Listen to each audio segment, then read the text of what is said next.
السلام علیکم ناظرین، میں ہوں ضیاء الرحمن اور آپ دیکھ رہے ہیں ہمارا یوٹیوب چینل قصص الانبیاء۔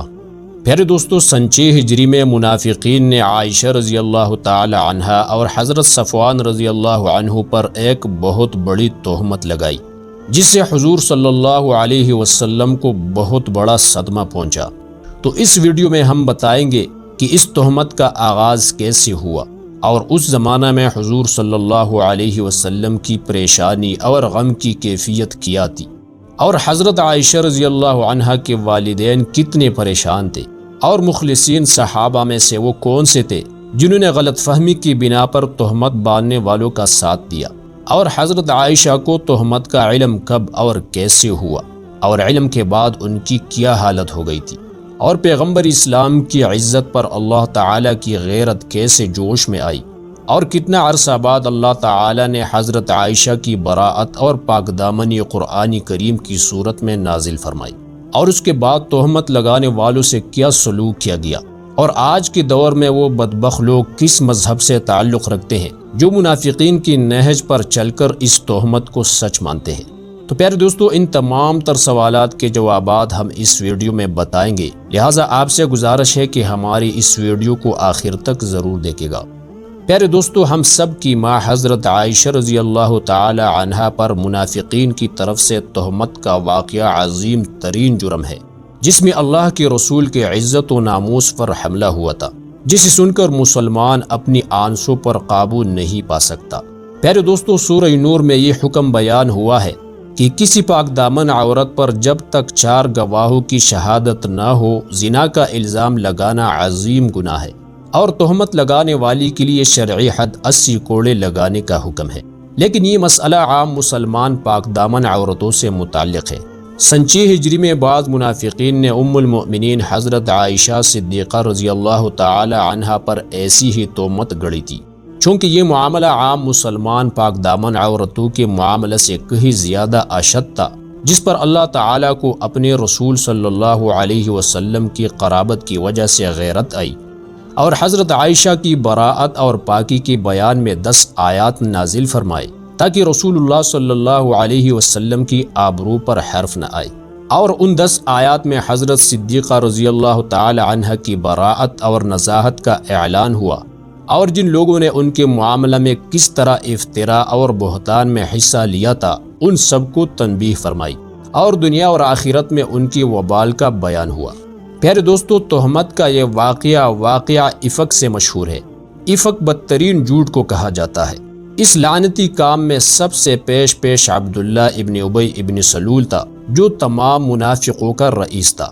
اس بے ایمان نے اس واقعہ کی خوب تشہیر کی، یہاں تک کہ اس معاملے میں حضرت حسان بن ثابت اور حضرت مصطح جیسے جلیل القدر صحابہ اور صحابیات میں سے حمنہ بنت جحش کی زبان بھی کھلنے لگی تھی، اور وہ بھی اس تہمت کا حصہ بنے تھے، اور یہ سلسلہ قریب مہینے تک چلتا رہا، یہاں تک کہ قرآن کریم کی آیات نازل ہوئی۔ پیارے دوستو، حضرت عائشہ رضی اللہ تعالی عنہا پر تہمت کا یہ واقعہ انہوں نے خود بیان کیا ہے، جسے بہت سارے محدثین نے نقل کیا ہے۔ حضرت عائشہ رضی اللہ تعالی عنہا فرماتی ہے کہ رسول اللہ صلی اللہ علیہ وسلم کی عادت مبارکہ تھی کہ سفر میں جانے کے وقت آپ صلی اللہ علیہ وسلم اپنی بیویوں کے نام کا قرعہ ڈالتے، اور جس کا نام نکلتا اسے اپنے ساتھ لے جاتے۔ چنانچہ ایک غزوہ کے موقع پر میرا نام نکلا، میں آپ کے ساتھ چلی۔ یہ واقعہ اس زمانے کا ہے کہ جب پردے کا حکم نازل ہو چکا تھا۔ میں اپنے ہودج میں بیٹھی رہتی، اور جب قافلہ کہیں اترتا تو میرا ہودج اتار لیا جاتا، میں اسی میں بیٹھی رہتی۔ منافقین کا یہ دستور بن گیا تھا کہ جس غزوہ کے ظاہری اسباب سے فتح کا غالب گمان ہوتا تو مال غنیمت کے لالچ سے اس میں ضرور ساتھ ہو جاتے۔ چنانچہ اس غزوہ میں بھی منافقین کا گروہ اپنے سردار عبداللہ ابن ابی ابن سلول کے سمیت موجود تھا۔ حضرت عائشہ رضی اللہ تعالی عنہ فرماتی ہے کہ جب رسول اللہ صلی اللہ علیہ وسلم غزوے سے فارغ ہو کر واپس لوٹے تو مدینہ کے قریب ایک منزل پر پڑاؤ تھا۔ رات کی آخری حصہ میں کوچ کا اعلان ہوا۔ میں اعلان سن کر قضائے حاجت کے لیے نکلی۔ لشکر کی پڑاؤ سے دور جا کر میں نے قضائے حاجت کی، پھر واپس لوٹی۔ میرے گلے پر ایک ہار تھا۔ لشکرگاہ کے قریب آ کر میں نے اپنے گلے کو ٹٹولا تو ہار نہ پایا۔ میں واپس اس کے ڈھونڈنے کے لیے چلی اور تلاش کرتی رہی۔ یہاں یہ ہوا کہ لشکر نے کوچ کر دیا۔ جو لوگ میرا ہودج اٹھاتے تھے انہوں نے یہ سمجھا کہ میں حسب عادت اندر ہی موجود ہوں۔ انہوں نے ہودج اٹھا کر اونٹ کے اوپر رکھ دیا اور چل پڑے۔ حضرت عائشہ فرماتی ہیں کہ اس وقت عورتیں کم کھانے کی وجہ سے زیادہ موٹے بدن والی نہیں ہوتی تھی، تو میرے ہودج کی اٹھانے والوں کو میرے ہونے اور نہ ہونے کا بالکل پتہ نہ چلا اور ہودج اونٹ پر رکھ کر روانہ ہو گئی۔ الغرض بہت دیر کے بعد مجھے اپنا ہار ملا۔ جب میں یہاں پہنچی تو کسی آدمی کا نام و نشان بھی نہ تھا، نہ کوئی پکارنے والا نہ جواب دینے والا۔ میں اپنی نشان کے مطابق وہی پہنچی جہاں ہمارا اونٹ بٹھایا گیا تھا اور وہی انتظار میں بیٹھ گئی، اور میں نے سوچا کہ جیسے ہی مسلمانوں کو یہ محسوس ہوگا کہ میں ہودج میں نہیں ہوں تو فوراً نبی کریم صلی اللہ علیہ وسلم اسی جگہ سواری بھیج دیں گے۔ اس لیے مناسب یہ ہے کہ قافلہ کا پیادہ پیچھا کرنے کے بجائے اسی جگہ انتظار کیا جائے۔ مجھے بیٹھی بیٹھی نیند آ گئی۔ ادھر حضرت صفوان رضی اللہ عنہ اس خدمت پر مامور تھے کہ وہ قافلہ سے بہت پیچھے رہ کر نگرانی کرے اور جو چیز قافلہ کی رہ جائے اس کو لے کر آئے۔ حضرت صفوان پیچھے سے چلتے ہوئے جب اس مقام پر پہنچے جہاں میں سو رہی تھی تو انہوں نے محسوس کیا کہ یہاں کوئی انسان موجود ہے۔ جب قریب آئے تو انہوں نے مجھ کو پہچان لیا، کیونکہ پردہ کے حکم سے پہلے وہ مجھ کو دیکھ چکے تھے۔ انہوں نے دیکھتے ہی فوراً بلند آواز سے کہا، انا للہ و انا الیہ راجعون۔ حضرت عائشہ رضی اللہ تعالی عنہا فرماتی ہے کہ میں یہ آواز سن کر بیدار ہو گئی، اور حضرت صفوان نے ایک لفظ کہے بغیر اونٹ کو بٹھا دیا اور میں اونٹ پر سوار ہو گئی، اور حضرت صفوان مہار پکڑے ہوئے روانہ ہوئے۔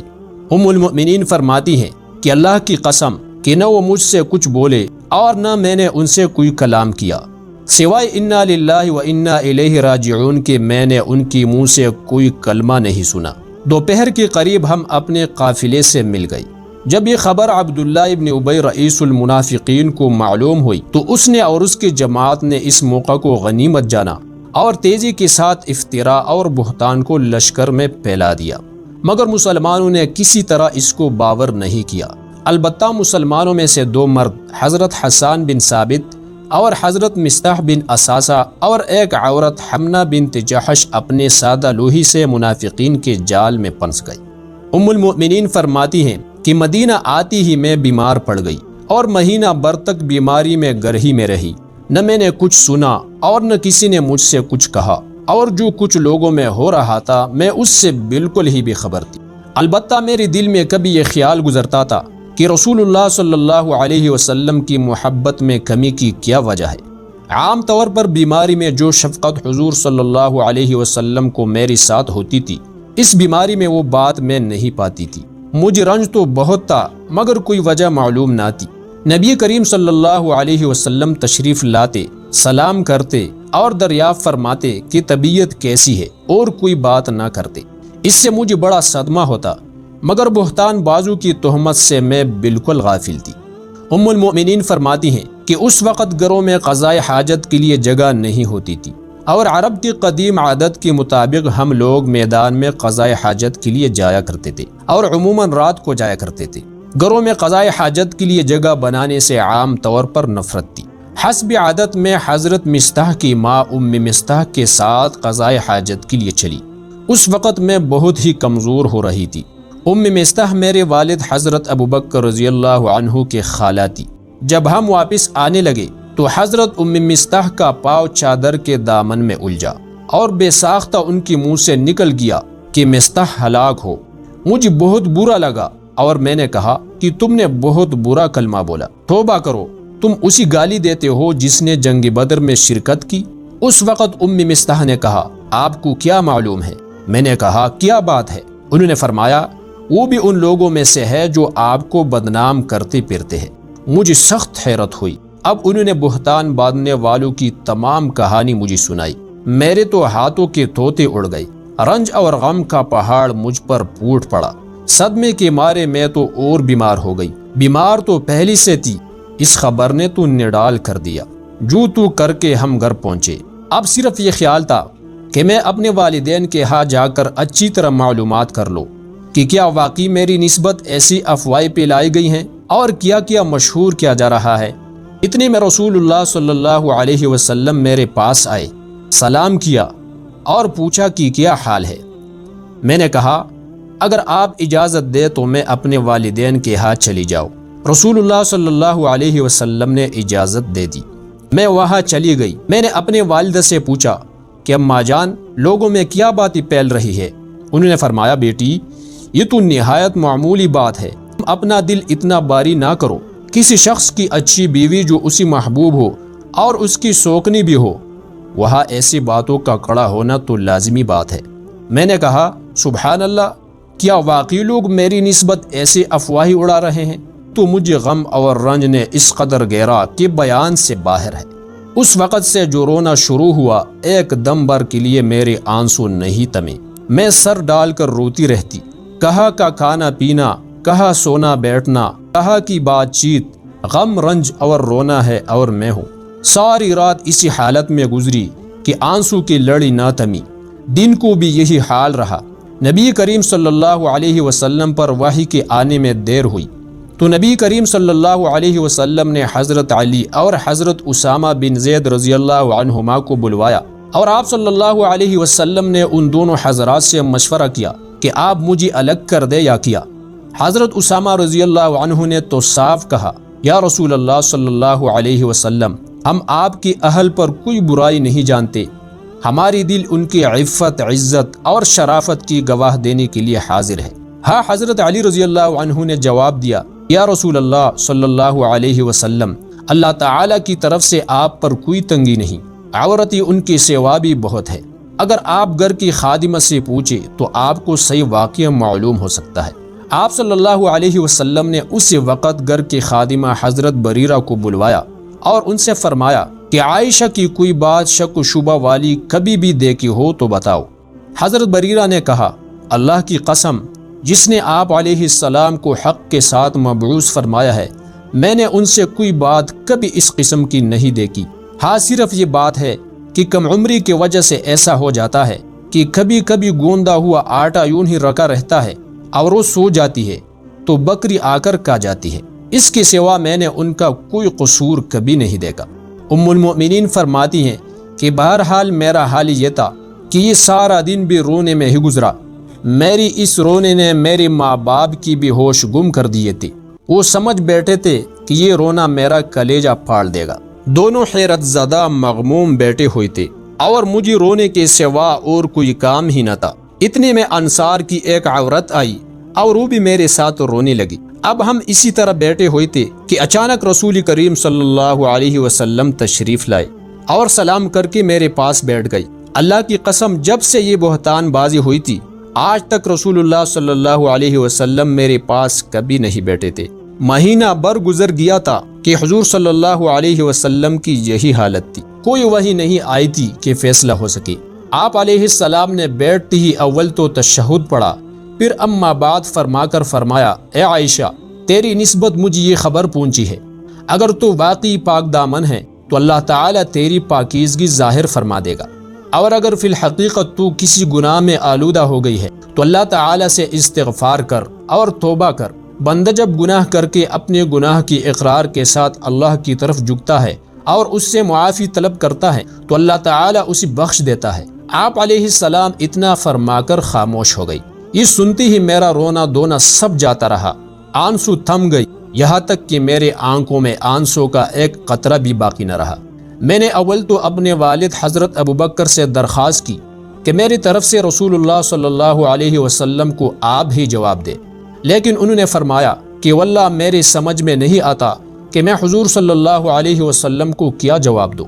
اب میں نے اپنے والدہ کی طرف دیکھا اور ان سے کہا کہ آپ رسول اللہ صلی اللہ علیہ وسلم کو جواب دے، لیکن انہوں نے بھی یہی کہا کہ میں نہیں سمجھتی کہ میں کیا جواب دوں۔ آخر میں نے خود ہی جواب دینا شروع کیا۔ میری عمر کچھ زیادہ نہیں تھی اور نہ مجھے زیادہ قرآن حفظ تھا۔ میں نے کہا آپ سب نے ایک بات سنی اور اسے اپنی دل میں بٹھا لیا اور گویا سچ سمجھ لیا۔ اب اگر میں کہوں گی کہ میں اس سے بالکل بری ہوں اور اللہ خوب جانتا ہے کہ میں بالکل بے گناہ ہوں تو تم ابھی مان لو گے؟